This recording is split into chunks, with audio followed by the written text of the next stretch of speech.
What's going on, growers? It's James Prigioni coming to you live from Jersey. Today, me and Tucker are going to share with you over 20 crops you can plant in August and still get a harvest from. Let's go! Before we get into what seeds we should be planting in August, you'll notice down here that I start most of my seeds in trays at this time of the year. I do this for three important advantages. The first advantage is that while my plants are growing in here, I still have all my summer veggies growing in the garden and producing, so I'm saving space. The second thing is, during this time of year in August, it's super hot and that can be tough on young seedlings. When I have them in trays like this, I can use a cover like I'm using here, and then on really hot days when they need it, I can just provide them with a little bit of shade cloth for a few hours. This really helps the plants adjust to the extreme heat at this time of the year. And the third major advantage is when I'm growing in trays like this, I could really easily protect my plants, my young seedlings, from pests. And pests can really do a lot of damage to seedlings when they're young. So I can just use an insect netting like this. This is most of the time how I have my trays protected. What this does is it provides a level of insurance for me in regards to the seedlings, but it also allows me to save space. In order to find out what we should be planting in August, we first need to find out how many days we have until our first frost comes. It's July 29th today. My first expected frost is on October 15th. That gives me about 78 frost-free days left to grow. We want to use this as a guidepost. This will help let us know when we have time to plant, and we could schedule our plantings around that. If you want to find when your first frost comes, then you can just go online, type in your zip code, and type in first expected frost, or you could go on the Old Farmer's Almanac, type your zip code in there, and it will give you a date. This is just kind of like an estimate, but it's a good way to judge how much time we actually have. So if you have a handle on things and you want to get a jump start, if it's still really early August, I know I have still some time to get some summer veggies in the ground actually. So the first group we're going to talk about is the summer veggies. You may still have time to plant in some cucumbers, some summer squash, and some beans. One thing we have to take into account is variety selection. For instance, if you want to try to plant some cucumbers, it'd be a good idea to grow something like the Socrates cucumber. This only takes about 52 days from seed to maturity. What you don't want to plant is a crop that takes a long time, like the painted serpent cucumber. This thing takes about 76 days to maturity. So variety selection is important. Or when it comes to something like the squash, you can plant the summer squash, the white scallop squash. This takes about 50 days from seed to maturity. As opposed to something like the zucchino rampicante, this takes about 70 days to maturity. The same thing goes with our green beans. If you're going to try to grow some summer crops, you want to make sure they're quick cropping varieties. Because if you only have 50 days till your first expected frost, you don't want to plant a variety that takes 50 days. That's cutting it a little too close. You want to make sure you pad yourself with a little bit of time. The reason for this is, as the season goes on, the nights get cooler and the days get shorter, plants will grow a little bit slower. So your summer veggies might take a few extra days than what's mentioned on the seed packet. So you want to make sure you give yourself a little bit of buffer of time if you're going to try to push it and get some summer stuff in the ground still. If you don't have time to get some summer veggies in, that's no sweat. You still have plenty of time to get your fall veggies in, and it's the perfect time to get some fall sowing going. Let's head over here. The first group of fall crops that we're going to get into are the leafy greens. So we're talking about lettuces, arugula, kale, Swiss chard, mustard greens, and spinach, just to name a few of them. So when it comes to my lettuces, my kale, my Swiss chard, I like to plant those really early in August. It's a good time. But when it comes to some things like my arugula, my mustard greens, and even my spinach, I'll often plant those a little later into August when it cools off just a little bit, because these plants are really prone to bolting and going to seed. So we want to plant them I like to plant them just typically a little bit later. They also do well in a frost, so they can grow past the first frost, so you'll be able to extend the season a little bit.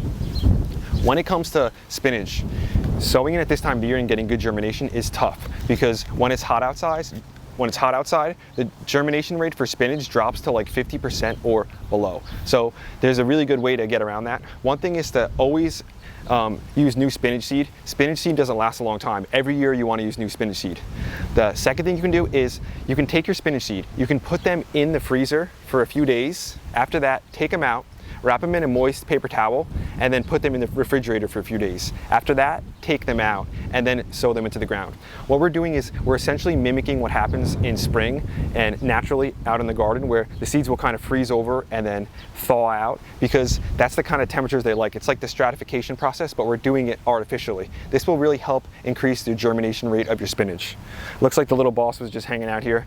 He's gonna go get a drink though, because it's getting super hot. Me and Tuck wanted to mention to check out the merch down at jamesprigioni.com. Grab a Grow shirt, grab a Gardening is Life shirt, and be part of the team. And now we're gonna get to a different group of veggies you can still get planted in August. The next group of fall crops we can plant in August are root crops. We're talking about carrots, radishes, beets, and turnips. So when it comes to your root crops, you never want to plant them in cells and then try to transplant them out. Root crops do not like to be transplanted. They all like to be directly sowed into the ground. When it comes to your radishes, these are going to be easy to directly sow in the ground. They only take about 2 to 3 days to germinate. They come up quick, they grow really quick. So you can probably get about 2 rounds of radishes before the season's over, which is really nice. When it comes to your carrots, things get a little trickier, especially when it comes to germination. When it's really hot out, it's tough to get good germination on carrots unless you have a little trick that I'll show you. So carrots don't like to be planted deep, but they also need about 1 to 2 weeks of consistent moisture in order to germinate. And we can't just put a thick mulch down because they don't like pushing through a thick mulch. So we're gonna do a technique called the carrot board trick. I'll show you how we do it in this 1 square foot right here. First, we're gonna take our carrots and we're gonna plant 16 carrots per square foot. So I'm gonna get some carrots in my hand, they're really tiny seeds. I'm gonna make 4 little indentations. First, I've got some loose mixed light soil. It's really loose. This is what carrots like growing in. Getting good germination there. So 3, 4, and then 4 rows of 4, so we're gonna have 16 carrots. I'm just doing a slight little indentation. We really don't wanna bury the carrots deep, but we also wanna make sure that they can retain some moisture. So I think I missed one here. Let's flatten it there and bring it over there. Okay, so we'll start here. Just gonna put about 2 carrots per section, maybe 3. We don't wanna plant them deep at all. I mean, the indentation should be slight.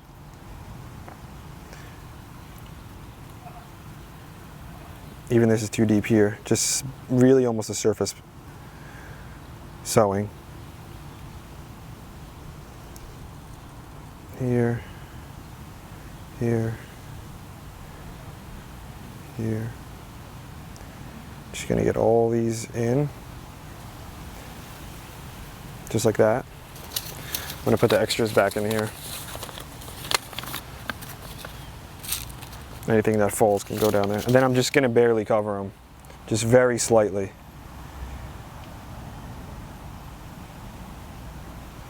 I mean, no more than 1/4 inch. We don't want these buried.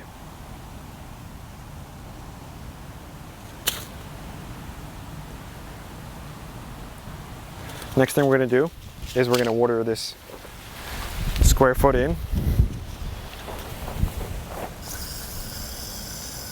We're gonna do a nice gentle watering. We don't want the seeds getting moved by this.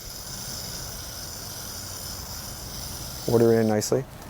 Then we're just going to take our board, same size as one of our square feet, and then just drop it in, just like this. This is gonna be important because it's gonna help keep the soil remain moist and retain the moisture in there.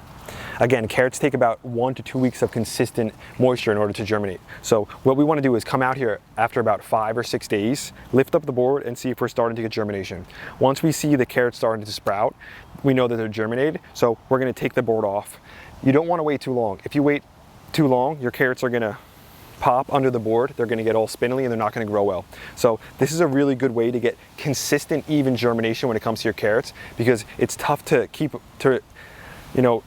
to have them remain moist for almost 2 weeks when it's super hot out and you can't put a mulch down. When it comes to your beets, it's a really good idea to soak your beet seeds for about 12 hours before you sow them also. This will kind of speed up the germination process. There's still so many things growing back here. Look at all the cucumbers along this fence over here. Look at the size of this one right here. I gotta grab this cucumber right under here. Look at the size of this thing. Let me just grab that one. So much fresh stuff to grab at this time of the year. And we can still plant another round of cucumbers, I told you that earlier, but there's still some other fall veggies we gotta get planted. The next group of crops to plant in fall are going to be broccoli, cauliflower, and cabbage. I consider these brassicas to be the staples of the fall garden. When it comes to planting cabbage, broccoli, cauliflower, you want to plant a couple different varieties. I suggest planting a variety that's relatively quick cropping, like the early Jersey Wakefield. This only takes about 60 to 65 days from seed to harvest. And then you should also plant some varieties like the Ruby Perfection cabbage that takes about 85 days from seed to harvest, because these crops will grow after light frost, so they'll grow a little later into the season. And a lot of the brassicas end up getting a little sweeter the later they get into the season. I always sow my brassicas in cells for a number of reasons. One of the reasons is because as it starts to get really hot out, if there's too much sun, the brassicas when they're young will really struggle. They might get tall and leggy, or they might just start really wilting because the sun is just too hot at this time of the year. When that happens, I can easily just take my shade cloth and pull it over the top to cool the plants off, to give them a little bit of a break. Another thing is there's a number of bugs that are attacking the brassicas at this time of the year. For instance, the white flies. So to avoid white flies from getting to my young plants, I'll just take the insect netting, cover all my plants whenever they're out like this, so the white flies can't get to them. Then when I transplant them into the garden, if I can't cover them with the insect netting, then I'll use some sprays on the white flies, some organic ones like the cold pressed neem oil mixed with dish soap, or even the safer soap works really good for the white flies too. So when you could use these two things, it'll really help your brassicas when they're transitioning into the garden. But planting in trays like this and making it so nothing can get to the plants when they're young is really important. Young, healthy seedlings grow big, healthy plants. So these are probably some of my favorite brassicas to put into the garden, especially in fall. There's nothing like getting some fresh cabbages and cauliflowers after a frost. So sweet, so good. Some of my favorites. Another great fall crop we can plant in August are peas. These are an absolute staple in the fall garden. Typically, I like planting my peas about the second week of August. In the past, I've tried to plant them in late July or really early August, but I had some issues with that because usually about the first week of August, sometimes the second week of August, it gets really hot here. And then I have it written in my notes that typically about August 15th, August 16th, the nights start to cool off a little bit, and then it makes it a little bit more manageable for some of the peas. When it comes to my peas, I like to always make sure at this time of the year that I soak them for 24 hours before planting. What this will do is it'll kind of prime the peas for germination. You can see they've swelled up a bunch. So this makes sure they have a good amount of water. So when I sow them in the ground, they'll come up and I'll get really good, consistent, uniform germination, which is really nice. Peas will also grow past the light frost too, so they're a great crop to have later in the season. I just have had some issues planting them a little too early in the past, and then the plants just almost kind of want to quit because it's just too dang hot in early August here. There's another group of crops that I like planting in August. These are your cold hardy veggies, and they'll grow late into the season. Typically, I plant these a bit later in August. So these are going to be Claytonia, a good cold hardy one, also known as miner's lettuce. We've got tatsoi. This one is prone to bolt pretty early, and a little bit of heat can really set that thing to bolt. So usually I plant it later. Really cold hardy though. Red vein sorrel. This is a really nice one, red sorrel. This is bok choy, another one that will bolt really easily in the heat. Then we've got mashi. This one grows really well late into the season. Mantuba santo, pretty cold hardy one, known as I think the snow vegetable, and radicchio up here. So these are going to be cold hardy. These are definitely going to grow past the first light frost, and some of them into heavy frost. I mean, I've seen the tatsoi growing like underneath the snow and still just kicking out some tatsoi. There's a few others that you can still plant too that I don't have in here, like collard greens and green onions. So this stuff you can plant late in the season, and just because it's August, that doesn't mean the year's over. You still have so much time to get things in the ground. The only way to harvest stuff is to actually plant it. So you gotta make sure you're getting some sowing going. That's today's video, growers. Thanks for watching. We hope you enjoyed it. We hope you got something out of it.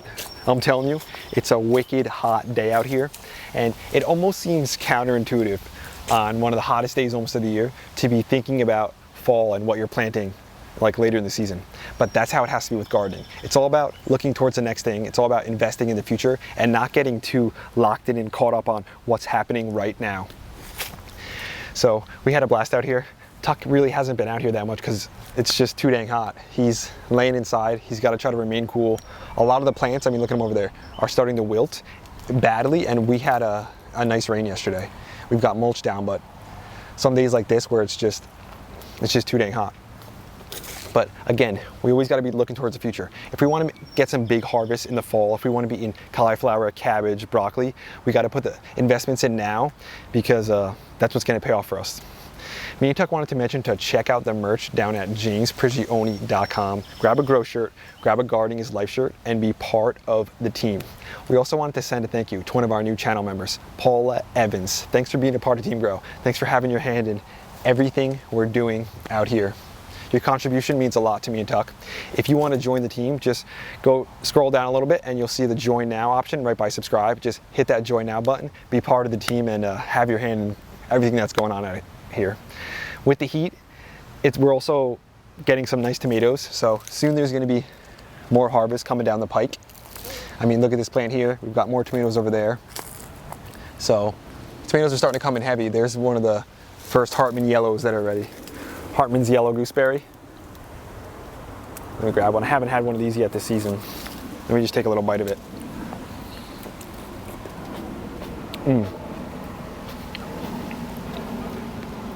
Juicy, delicious.